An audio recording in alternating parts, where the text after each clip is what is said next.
আসসালামু আলাইকুম। কি অবস্থা সবার, কেমন আছেন? সবাইকে ওয়েলকাম মিমি ইউটিউব চ্যানেলে।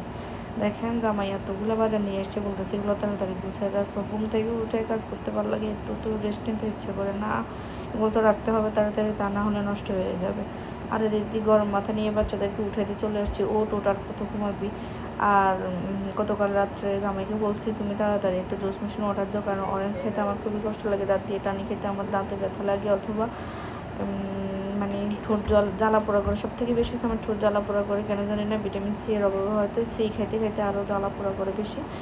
যাক আলহামদুলিল্লাহ, আমার বলার সাথে সাথে অনলাইনে অর্ডার করে দিয়েছিল। বিদেশে অনলাইনে অর্ডার করলে 2-1 দিনে বেশি লাগে না। আর এদিকে চলে আসছে দুপুরে কী খাবো, কী রান্না করছি এটা আপনাদের সাথে শেয়ার করার জন্য। আজকে শিমের বিচি দিয়ে মিষ্টি কুমড়া রান্না করছি, ডিম বোনা করছি। আর এদিক দিয়ে আমার জন্য একটু লেবু মশলা দিয়ে পানি গরম করতেছি, কারণ ওইগুলো খেয়ে যাবে। ও এগুলো খেলে ওর মাথাটাতে ভালো লাগে আর কি, মাথা ধরে থাকে, এটা আর থাকে না।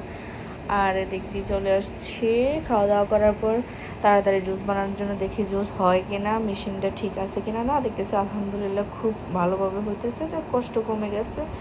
কিন্তু মজাটা আমার অত বেশি লাগে না, কারণ সবগুলো মানে সব কিছু ব্লেন্ড হয়ে গেছে। এতে করে জুসটা অনেক মানে ঘনত্বটা বেড়ে গেছে, এটা আমার ভালো লাগে না। একটু জুস পাতলা হলে ভালো লাগে। তারপরে আজকে আবার নারকেল নিয়ে আসছি, এগুলো আমি কুড়িয়ে ডিপ ফ্রিজে রেখে দেবো, কারণ এই দেশে নারকেলগুলো এমনি রেখে দিলে থাকে না, শুকিয়ে যায়, নষ্ট হয়ে যায়। আর সন্ধ্যার সময় নুডলস রান্না করতে চলে এসেছি। নুডলস অবশ্যই কম মশলায় আমার কাছে ভালো লাগে। এদিক দিয়ে আমি একটু কাঁচা রসুন, পেঁয়াজ, টমেটো আর কাঁচামরিচ, ব্যাস এতটুকুই। অনেকে আছে রসুন, বাটা রসুন, গরম মশলা, অনেক কিছু হাবি জাবি দিয়ে। আমার কাছে অবশ্যই ভালো লাগে না, যত কম মশলা নুডলস বানানো যায় ততই ভালো লাগে। সবার মুখ রুচি তো এক না, অবশ্যই কেউ মাইন্ড করবেন না, সবাইতে আর এক রকম রুচি থাকে না। আর দিদি চা খাবো, তাই মগগুলোকে আবার ধুয়ে নিতেছি দুপুরে খাওয়ার পর। তারপর এগুলো ধুয়ে নিতেছি, আর এখান দিয়ে প্লেট ধুয়ে নিতেছি। হ্যাঁ, মেয়ে মানুষের জীবনটা রান্না করে কাটিয়ে দিতে, আবার রাত্রে রান্না করার জন্য কাটাকুটি করে নিতেছি। বাচ্চারা আইসক্রিম খেতেছে, খা তোদেরই লাইফ।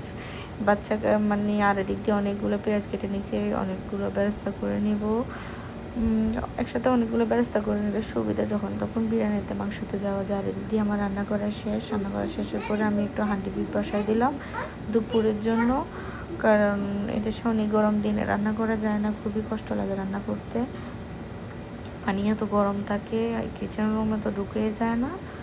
আর হাঁডি বিপ রান্নার একটা সুবিধা কি জানেন, বসাই দিবেন, চুল আস্তে করে দিয়ে যাবেন, ব্যাস 1-1.5 ঘন্টা পরে আসবেন, দেখবেন আপনার হাঁডি বিপ হয়ে গেছে। এটাই সুবিধা, খাইতেও মজা। আর এদিক দিয়ে আমি অনেকগুলো ব্যবস্থা করে নিতেছি, আমার ব্যবস্থা করা শেষ।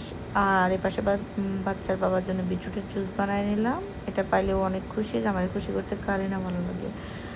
আর যে আমার হান্ডি বিপ রেডি হয়ে গেছে, আলহামদুলিল্লাহ, ওয়াও, অসাধারণ দেখতে হয়েছে, খাইতে তো আরও বেশি ওয়াও হয়েছে মাশাল্লাহ। তারপরের দিন দুপুরবেলা খুব মজা করে ভাত খাইছে, এই যে সে লাগছে। সবাইকে অনেক ধন্যবাদ কষ্ট করে আমার ভিডিওটা দেখার জন্য। সবাই লাইক কমেন্ট করবেন।